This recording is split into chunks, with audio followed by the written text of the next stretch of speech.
Long ago in China, there lived a stone carver named Chanlu. Chanlu spent his days carving birds and deer and water buffalo from the colored stones he found near the river. People came from near and far to buy Chanlu's carvings, so it happened that when the great emperor of all China was given a perfect piece of green and white jade stone, one of the advisors in the celestial palace thought of Chanlu. The humble stone carver was brought before the great emperor of all China. Chanlu bowed deeply.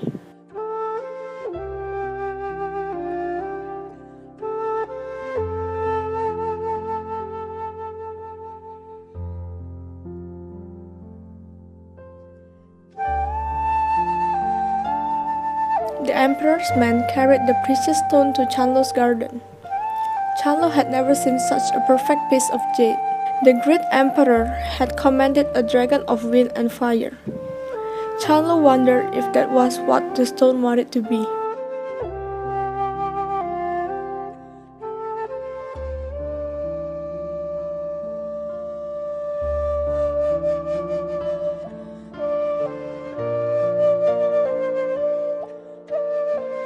Chanlu bent down and put his ear to the stone.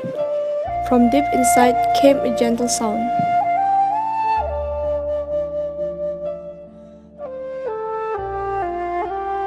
Chanlu wondered, perhaps it is the sound of dragon's tail splashing in the ocean, but he was not sure.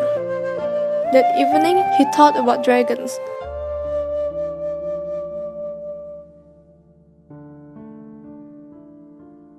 In his dreams, he heard.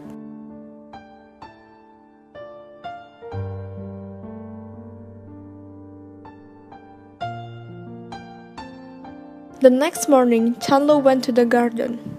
The stone was spring water green in the morning light.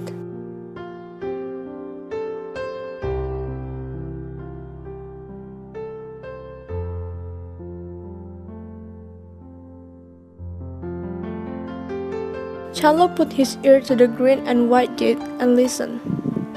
Softly the sound came.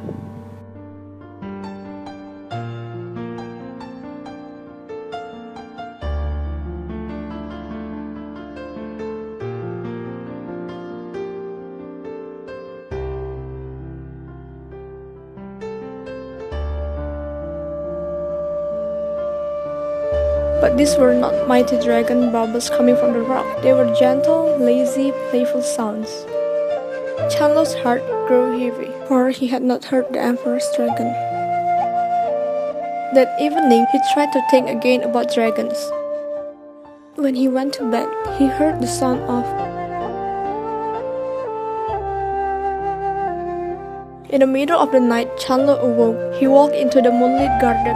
The stone shone silvery green in the moonlight. He would listen one last time.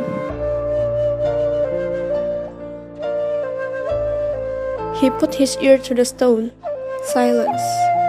Chanlu ran his hands over the jade. His fingers felt tiny ridges.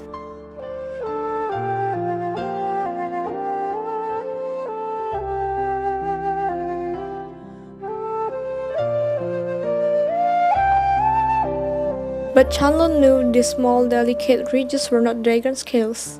His fear weighed heavy in him like a great stone as he picked up his tool and began to carve.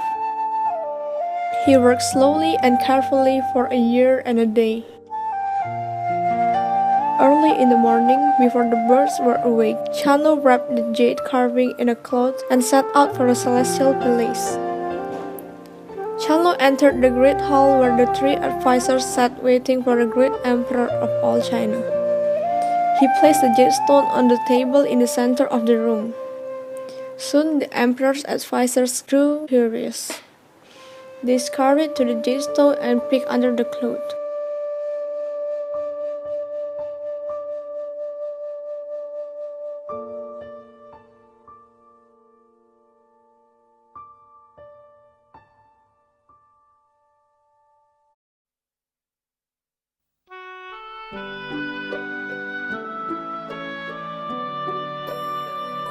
The emperor roared, his eyes dark with anger, his voice rolling like black thunder.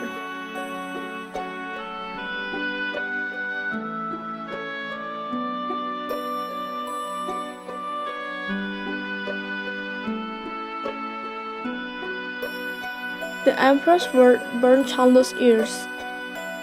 But the emperor was so angry he could not decide which punishment to choose.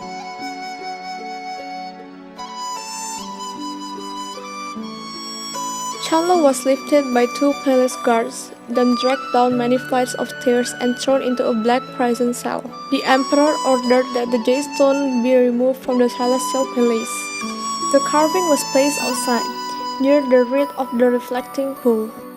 That night, the emperor dreamed of fish playfully slapping their tails in green water. In the morning, the emperor's advisor asked,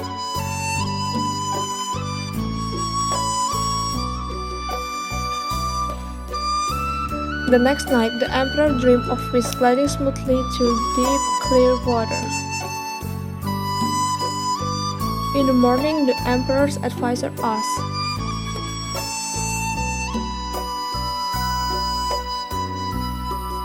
On the third night, the emperor groaned and tossed in his sleep, but he did not dream. He awoke in the darkest hour of the night. A strange sound filled the room. The emperor got out of bed and went toward the sound. There, by the reflecting pool, was the jade stone. The shining scales of the jade carp glowed in the moonlight. The fish's slippery bodies were reflected in the pool. They seemed ready to flick their tails and swim among the reeds. The emperor sat near the pool, gazing at the jade stone until his advisors found him at sunrise.